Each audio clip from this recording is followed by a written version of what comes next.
Assalamualaikum warahmatullahi wabarakatuh.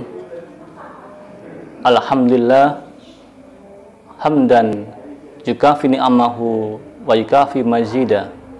Asyhadu an la ilaha illallah wa asyhadu anna Muhammadan abduhu wa rasuluh la nabiyya ba'da. Allah Ta'ala menciptakan kita semuanya hidup di alam dunia ini tidak lain adalah untuk beribadah kepadanya. Sebagaimana Allah Ta'ala berfirman dalam surat Ad-Dariyat ayat 56.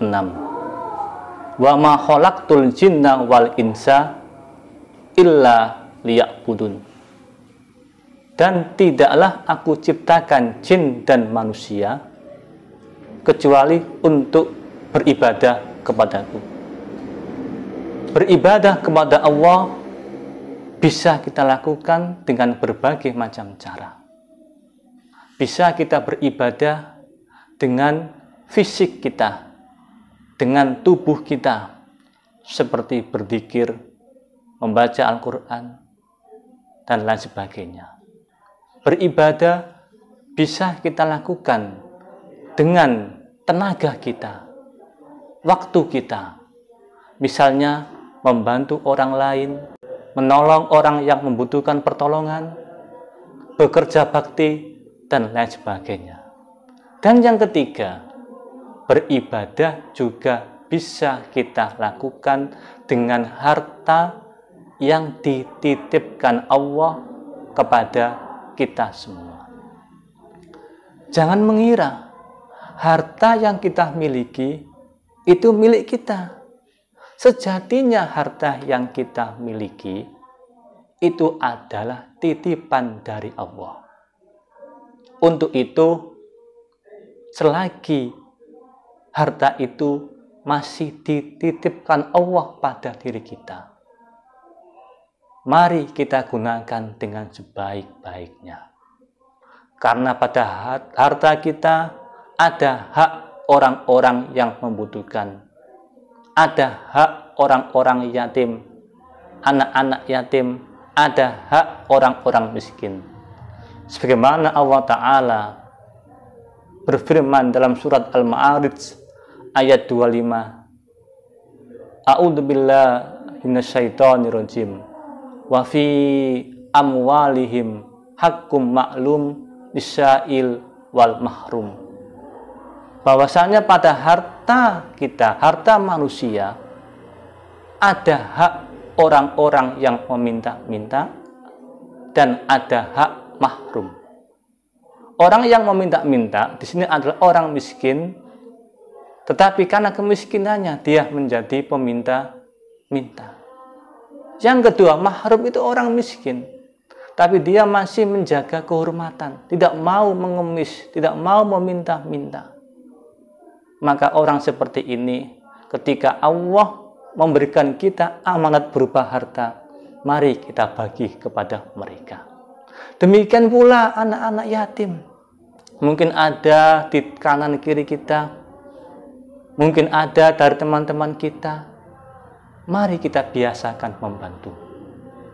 Jangan kita berbuat baik ketika kita sudah tua. Karena kita tidak tahu kapan nanti Allah akan mencabut ajal kita.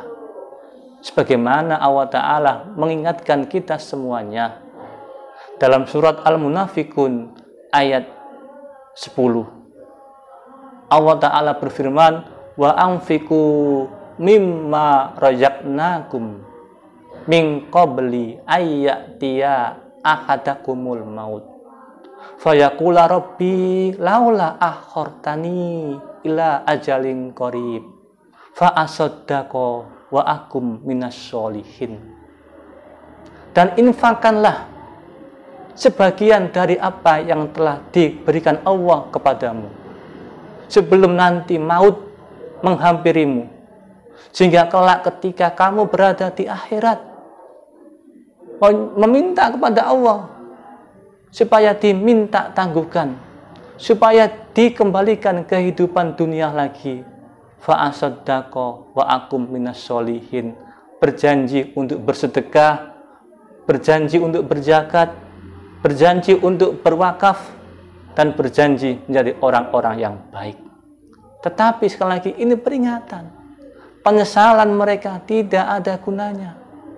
Maka dari itu, selagi kita masih hidup, mari senantiasa kita berusaha menyisihkan sebagian dari harta kita, sebagian dari penghasilan kita untuk berbagi dengan sesama. Yakinlah apapun yang kita berikan kepada orang lain secara ikhlas, tanpa pamrih, insya Allah kelak Allah akan menggantinya dengan rezeki yang lebih baik. Tidak akan berkurang harta orang-orang yang bersedekah. Tidak akan berkurang harta orang-orang yang menyantuni anak-anak yatim. Karena Allah sudah menjanjikan bahwasanya siapa yang berinfak wa huwa yuhlih, Allah akan menggantinya wa huwa khairur razikin, karena Allah adalah sebaik-baik pemberi rezeki. Dan untuk kita yang masih muda, saya mengingatkan kepada pribadi saya maupun yang lain, jangan tunggu untuk tua, jangan tunggu untuk berusia lanjut untuk berbuat baik. Kalau bisa kita lakukan saat ini, jangan tunda besok. Kalau bisa kita lakukan pagi ini, jangan tunda nanti siang atau nanti sore. Karena kita tidak tahu kapan dan di mana Allah akan mencabut ajal kita. Apabila Allah tidak memberikan kita rezeki, atau bagi kita merasa kurang, maka kita bisa bersedekah, bisa berbagi kepada orang lain. Berupa apa? Berupa ucapan-ucapan yang baik, berupa senyum kepada orang lain. Karena senyum kepada orang lain juga bersedekah. Ini minimal. Tetapi sangat yakin saya, kita punya harta. Biasakanlah, sisakan sebagian untuk kepentingan masjid. Sisakan sebagian untuk orang-orang miskin. Sisakan sebagian untuk anak-anak yatim. Dan sekali lagi, yakinlah kebaikan-kebaikan yang kita lakukan itu nanti akan berbuah kebaikan di akhir kelak. Demikian, semoga bermanfaat. Assalamualaikum warahmatullahi wabarakatuh.